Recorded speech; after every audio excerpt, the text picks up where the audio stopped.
Mesdames et messieurs, bienvenue dans l'invité du jour. Ils sont nombreux les pays africains à organiser des élections présidentielles en octobre 2015. Mais tous pourront-ils respecter le calendrier électoral fixé? En Centrafrique, la question agite déjà la classe politique et suscite doutes et réserves. Alors les Centrafricains peuvent-ils relever ce défi? Pour en parler, nous recevons Martin Ziguélé. Il est ancien Premier ministre, il est notre invité du jour et il est lui aussi candidat à l'élection présidentielle. Monsieur Ziguélé, bienvenue et merci d'avoir accepté notre invitation. Bonjour. Alors, dites-nous, le 18 octobre est la date fixée pour le premier tour de l'élection présidentielle dans votre pays. D'abord, où en est le recensement électoral? Oui, le recensement électoral a été complété pour Bangui, mais à l'intérieur du pays, il se poursuit de manière assez laborieuse et difficile, compte tenu des conditions de sécurité dans le pays, compte tenu aussi de certaines contingences matérielles, le problème de financement du processus, c'est-à-dire le paiement des agents de recensement, etc. Donc il y a beaucoup de contingences qui font que le recensement à l'intérieur du pays n'est pas encore achevé. Le pays, pour résumer, le pays a été divisé en 3 zones. Il y a la zone 1 de Bangui, c'est ce qu'ils appellent l'aire 1, et à l'aire 2, qui est globalement la moitié ouest du pays, où le recensement est un peu plus avancé que dans l'aire 3, qui concerne l'est du pays. Et il y a certaines préfectures aussi où le recensement n'a pas vraiment débuté. Alors, vous évoquez, Monsieur Ziguélé, les conditions sécuritaires, mais aussi les problèmes financiers. Ça veut dire que le financement de l'élection dans votre pays n'est pas encore bouclé? Oui, je voudrais vous rappeler que lorsque l'autorité nationale des élections a publié son chronogramme au mois de juin, elle avait assorti la tenue de ce calendrier à la satisfaction d'un certain nombre de conditions, dont le financement du gap du budget des élections, dont l'avancée significative des conditions sécuritaires.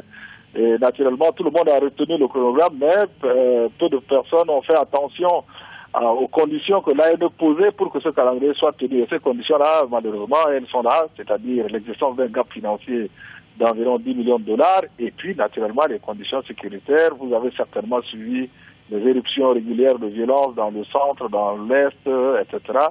Et ce qui fait que le processus ne peut pas avancer comme prévu sur le chronogramme. Alors, manque de moyens financiers, conditions sécuritaires difficiles, ça suppose quoi? Que nous évoluions vers un nouveau report de l'élection? Si nous prenons un seul critère qui est un critère objectif, c'est la convocation du corps électoral 60 jours avant le scrutin présidentiel prévu le 18 octobre.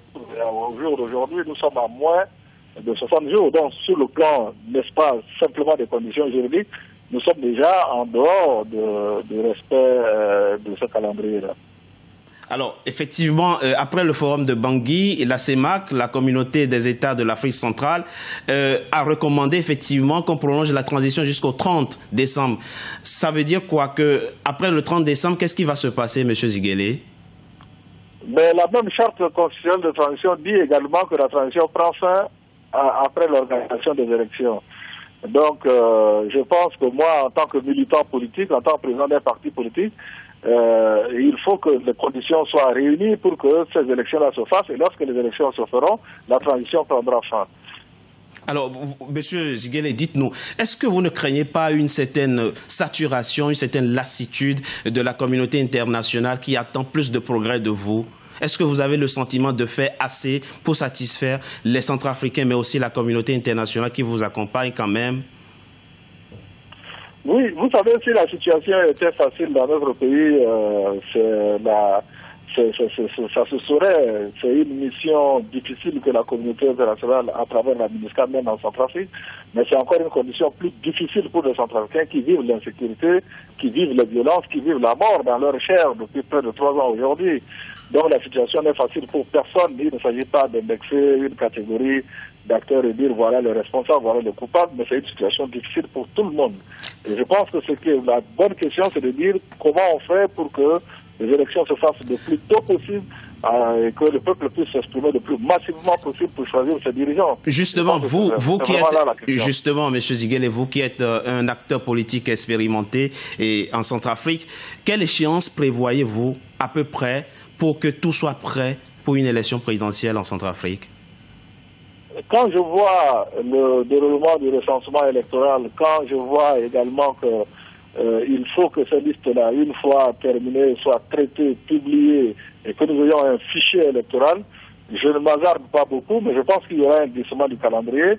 Et si le référendum peut se tenir, disons, au courant novembre ou au courant décembre, je pense qu'on aura fait un progrès très important.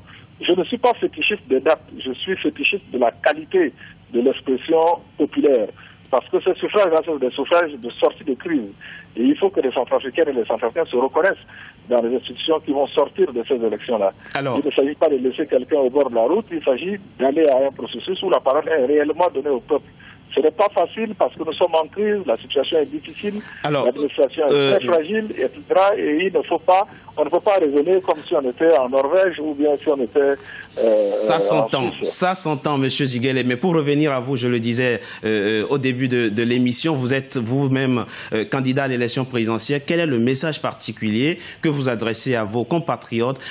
Tout le monde doit travailler pour l'apaisement des cœurs, pour le vivre ensemble. Lorsque un peuple est réconcilié, lorsqu'un peuple est rassemblé, il peut soulever des montagnes. Il faut que la réconciliation ne soit pas seulement un slogan, ne soit pas un mot, mais soit une réalité. Parce que ce sont des éruptions de violence qui surviennent et qui déstabilisent la situation, déstabilisent la population civile, qui font que la population s'interroge. Et pour revenir à la sérénité, pour revenir à la paix, pour revenir à la confiance et à l'espoir à l'avenir, je pense que tout le monde doit concentrer ses efforts vraiment pour faire en sorte que ce pays soit en paix. Et chacun de nous doit y contribuer. Merci M. Ziguélé, merci pour vos réponses, merci d'avoir été notre invité du jour. Je rappelle que vous êtes ancien Premier ministre et candidat à l'élection présidentielle prochaine dans votre pays. Mesdames et messieurs, c'était l'invité du jour. Merci d'avoir été en notre compagnie. Restez sur Africa 24 pour la suite de nos programmes.